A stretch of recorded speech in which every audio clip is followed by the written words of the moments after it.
Voltamos agora aqui com a lição de segunda-feira, dia 28 de janeiro. E a pergunta que a gente faz para você é a seguinte: o que faz um rei? O que faz o rei? Tempo.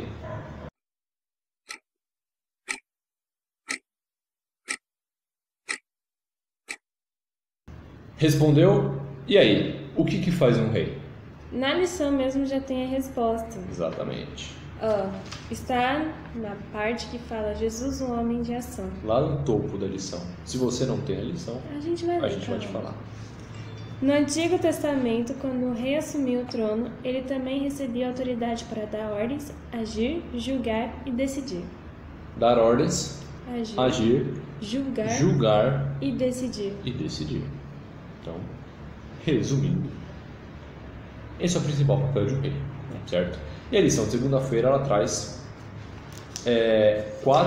5 tópicos diferentes e tem como título Observe o Trono. Observe o Trono. E ela traz ali 5 tópicos falando um pouquinho de Jesus. O primeiro tópico dela é justamente esse: Jesus é rei. E ela fala que Jesus ele restituiu aquilo que Adão tinha perdido. Né? Então, esse trecho, logo no primeiro parágrafo do tópico primeiro, que a gente grifou, diz o seguinte: quando Deus criou a terra, ele concedeu a Adão autoridade sobre ela. Mas quando Adão pecou, essa autoridade foi transferida para Satanás, que tem mantido o mundo sob seu governo usurpador. Por meio de sua morte na cruz, Cristo pagou o preço da desobediência de Adão e Eva, venceu Satanás e recuperou a autoridade que Adão havia perdido. Então, Jesus, com seu sacrifício, ele recuperou aquela autoridade que Adão perdeu. Então, Jesus é o rei dessa terra. Por mais que o inimigo use esse mundo como seu habitat, o centro do seu investimento, Cristo ainda tem domínio sobre essa terra e nunca deixará de ter. Graças ao seu sacrifício, ele retomou essa autoridade, ele retomou esse domínio sobre a terra. Então, Jesus é o rei dessa terra. Ele permite que o inimigo tenha determinadas atitudes, mas ele é o rei dessa terra. Ele não vai deixar nada de grave, exatamente, gravíssimo, assim. Ele está no controle. Ele está no controle. Jesus está no controle. Ele sabe o que ele está fazendo. O segundo tópico traz como título Jesus, homem de ação. E é aí que a gente acabou de ler, no Antigo Testamento, quando o rei assumiu o trono, ele também recebia autoridade para dar ordens, agir, julgar e decidir. Então, Jesus não é um cara que está sentado lá no trono, sem fazer nada, só olhando. A gente falou sobre isso na semana passada. Não é um cara que está lá sentado, olhando e comendo pipoca. Só assistindo. Exatamente, não está só assistindo. Jesus é um homem de ação. Como a gente comentou na semana passada, se você não viu, dá uma olhada nos vídeos da semana passada. Jesus ele está no momento intercedendo pela gente. Sim. Intercedendo pelos nossos pecados, né? Tá nos justificando perante Deus. Porque em breve ele vai voltar. Ele está fazendo aquela obra intercessória em prol de nós pecadores. Mas Jesus é um homem de ação. Jesus ele dá ordens para a gente, né? Não ordens no sentido de mandar, no sentido de que somos escravos dele, somos funcionários, meros funcionários. Não, nós somos servos dele. Então a gente tem que obedecer aquelas recomendações que ele faz para a gente. Ele dá ordem, ele age na nossa vida, ele julga, né? Não é o que ele está fazendo agora. Ele está fazendo agora, ele está intercedendo pela gente, mas haverá um momento que todos deverão ser julgados, né? E no final vai decidir. E no final, que é o último que a lição fala, a função de rei, decidir. Ele vai decidir. É tomar a decisão. E ele vai ter que tomar a decisão, não de acordo com a vontade dele, porque se fosse pela vontade dele, todo mundo se salvaria. Mas infelizmente, nem todos podem ser salvos, né? E cabe a nós essa escolha. Cabe a eu e você escolhermos se a gente quer ser salvo ou não. É simples, é uma escolha simples. Você não é obrigado a falar, vou ser salvo, né?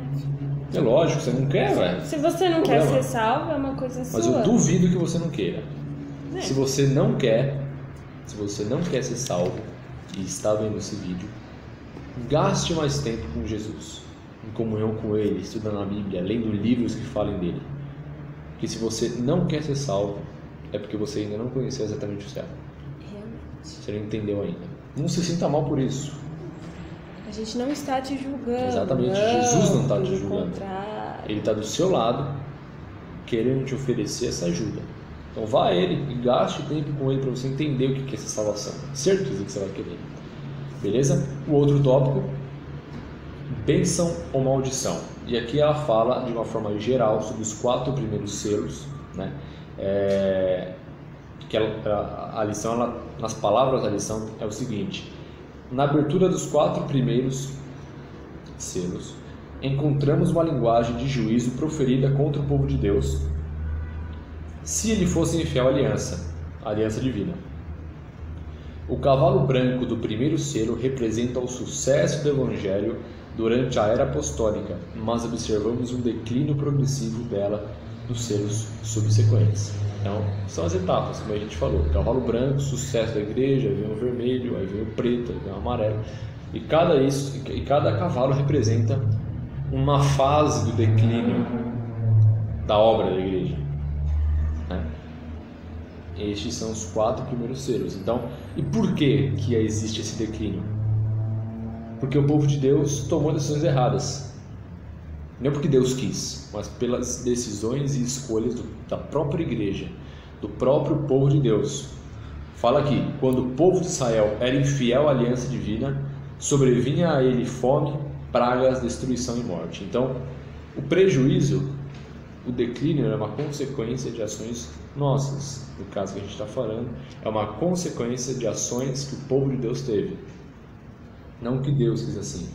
Ele coloca uma cerca de proteção. Suas leis servem como uma cerca de proteção. Mas se a gente escolhe sair dessa cerca, ele não vai forçar a gente a ficar dentro. Mas ele permite que a gente saia para lá fora, a gente reconhecer que aquele lugar não é bom. Ele quer que a gente esteja com ele por amor e não por temor. Exatamente, ele não vai mandar, ele não vai obrigar, amarrar a gente numa corda e deixar a gente você vai ficar ali. aqui. Não, você quer sair? Pode sair, eu não vou te obrigar a Ele ficar, permite, como eu não vou te obrigar a sair. Exatamente, a famosa história do filho pródigo. Com certeza você já ouviu em algum momento da sua vida. Ele permite a gente sair. Ele permite ir lá, ele deixa a gente perceber que o lugar onde a gente está é ruim. Que a gente não deveria ter saído. E o mais interessante, ele está de braços abertos para quando você voltar. Sabe quando você fala, não faz isso? Aí a pessoa vai lá e faz. Quando ela volta, você fala o quê? Eu falei para você. Te avisei. Te avisei. Não, Jesus não faz isso não. Ele fala, finalmente você voltou. Então volta. Volta para as leis de Deus, volta para o plano dele. E faça parte do povo de Deus, de todos que iremos para o céu juntos. O quarto tópico da lição de segunda-feira é Jesus como juiz. E um trecho, e esse tópico ele fala dos outros selos, então o quinto, o sexto e o sétimo. E ele fala exatamente um pouco desse selo. Sobre o quinto ele fala o seguinte: na abertura do quinto selo, Apocalipse 6,10 registra o clamor dos mártires. Então esse é o quinto selo. São os mártires.